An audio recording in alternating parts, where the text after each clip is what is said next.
নমস্কার বন্ধুরা, যখন নাকি বিকেলের টিফিনে অন্যরকম কিছু বানাতে মন চায় তখন কিন্তু কাঁচা আলুর এই টিফিন রেসিপি তোমরা নিশ্চয়ই ট্রাই করতে পারো। যার জন্য আমাদের প্রথমে লাগবে দুটি কাঁচা আলু।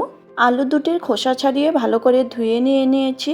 এবার গ্রেটার একটি দিয়ে আলু দুটি গ্রেট করে নিব।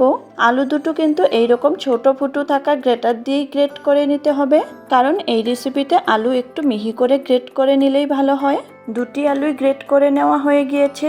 এবার আলুর মধ্যে যোগ করে দিচ্ছি মেজারিং কাপের হাফ কাপের মতো বেসন। মেজারিং কাপ না থাকলে তোমাদের ঘরে থাকা যে কোনো বাটি বা কাপ দিয়ে উপকরণগুলো মেপে দিতে পারবে।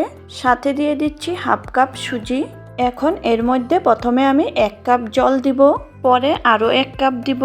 1 কাপ জল দিয়ে সব কিছু একবার মিশিয়ে নিব। এই সময়ে যদি একসাথে বেশি করে জল দেওয়া যায় তাহলে কিন্তু ব্যাটারটা ভালো করে মেশানো যাবে না, আবার দলা পেকেও যেতে পারে।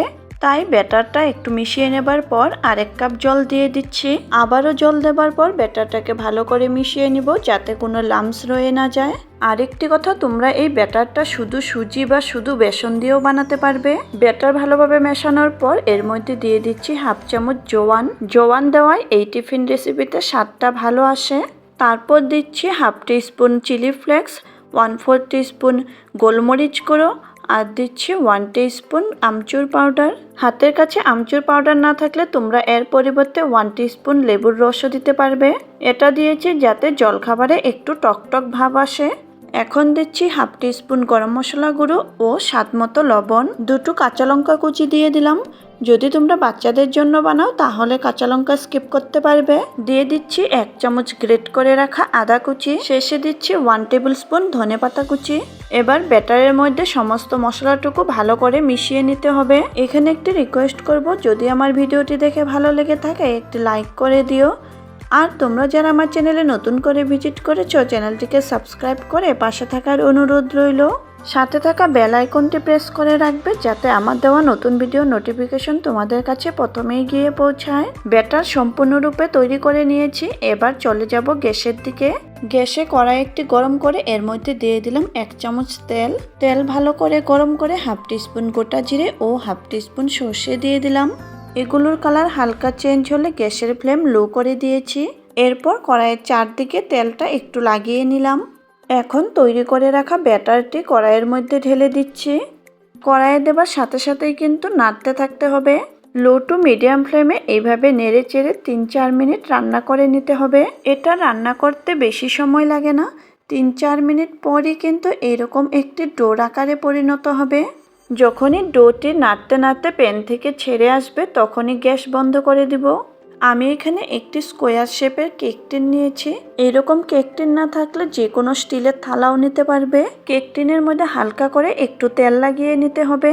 তোমরা যদি থালা নাও থালার মধ্যেও একটু করে তেল লাগিয়ে নিবে। তেল লাগিয়ে নেবার পর বানিয়ে রাখা মিশ্রণটি কেক টিনের মধ্যে ঢেলে দিব। এখন খুন্তি দিয়ে মিশ্রণটি কেক টিনের মধ্যে সমানভাবে ছড়িয়ে দিব। খুন্তি দিয়ে ছড়িয়ে নেবার পর স্প্যাচুলাতে অল্প তেল লাগিয়ে উপরটা এইভাবে সমান করে দিচ্ছি। সমান করে নেবার পর এটাকে এইভাবে রেখে আধা ঘন্টার জন্য সেট হতে দিতে হবে। আর যদি তাড়া থাকে তাহলে ফ্রিজে 15 মিনিটের মতো রেখে খুব তাড়াতাড়ি সেট করে নেওয়া যাবে। আমি এটা 15 মিনিটের জন্য ফ্রিজে রেখে দিয়েছিলাম, তাই খুব তাড়াতাড়ি সেট হয়ে গিয়েছে। এখন কাটিং করে নিব। কাটিং করার সময় তোমরা ছুরিতে একটু তেল লাগিয়ে নেবে, তাহলে ছুরির মধ্যে আটকে যাবে না। আমি এই জলখাবারগুলো স্কোয়ার শেপেই কেটে নিব। তোমরা তোমাদের নিজেদের পছন্দের শেপে কেটে নিতে পারবে। যদি কেউ মনে করো ট্রায়াঙ্গেল শেপে কাটবে তাতেও কোনো অসুবিধে নেই। প্রথমে তোমাদেরকে একটি উঠিয়ে দেখাচ্ছি। দেখো বন্ধুরা কি সুন্দরভাবে উঠে আসলো। তোমরা এইভাবে জলখাবারগুলো বানিয়ে এয়ারটাইট কন্টেনারের মধ্যে ভরে ফ্রিজে 1 সপ্তাহের জন্য স্টোর করতে পারবে। আর যখন খেতে মন চাইবে তখন ফ্রিজ থেকে বের করে তেলে একটু ফ্রাই করে নিলেই হলো। এমনটি করলে বিকেলে চায়ের সাথে দারুণ একটি টিফিনের মজা নিতে পারবে। জলখাবারগুলো কেক টিন থেকে তুলে নেবার পর চলে যাচ্ছি গ্যাসের দিকে। গ্যাসে 2 টেবিল চামচ তেল গরম করে জলখাবারগুলো তেলের মধ্যে দিয়ে দিচ্ছি। আমি এগুলো শ্যালো ফ্রাই করছি, তোমরা চাইলে ডিপ ফ্রাইও করতে পারবে। এগুলো তেলে দেবার সাথে সাথেই নাড়তে হবে না। এক পাশটা একটু ভাজা হলেই অন্য পাশটা উল্টে দিতে হবে। আর একটি কথা, এগুলো ভাজার সময় কিন্তু গ্যাসের ফ্লেম লো টু মিডিয়ামই রাখতে হবে। লো টু মিডিয়াম ফ্লেমে একটু লাল লাল করে ভেজে নিব, যার ফলে জলখাবারগুলো উপরটা ক্রিস্পি ও ভিতরটা সফট হবে। জলখাবারের কিনারগুলোও যাতে ক্রিস্পি হয় তাই এইভাবে উল্টে পাল্টে ভেজে নিচ্ছি।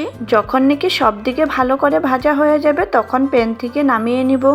এগুলো কিন্তু ভাজার সময় বেশি তেল টানে না আর ভাজতেও বেশি সময় লাগে না। সেই একই তেলের মধ্যে বাকি জলখাবারগুলিও ভেজে তুলে নিব। আমি এই জলখাবারগুলো টমেটো কেচাপের সাথে সার্ভ করেছি, এমনিতেও চায়ের সাথে খেতেও দারুণ লাগে। সত্যি বন্ধুরা, দুটি মাত্র কাঁচা আলু ও ঘরে থাকা উপকরণ দিয়েই যে এত সুন্দর জলখাবার বানিয়ে নেওয়া যায় সেটা তোমরা একবার না বানালে বুঝবে না। শব্দটা শুনে হয়তো বুঝেই গিয়েছো যে এগুলো কতটা ক্রিস্পি হয়েছে।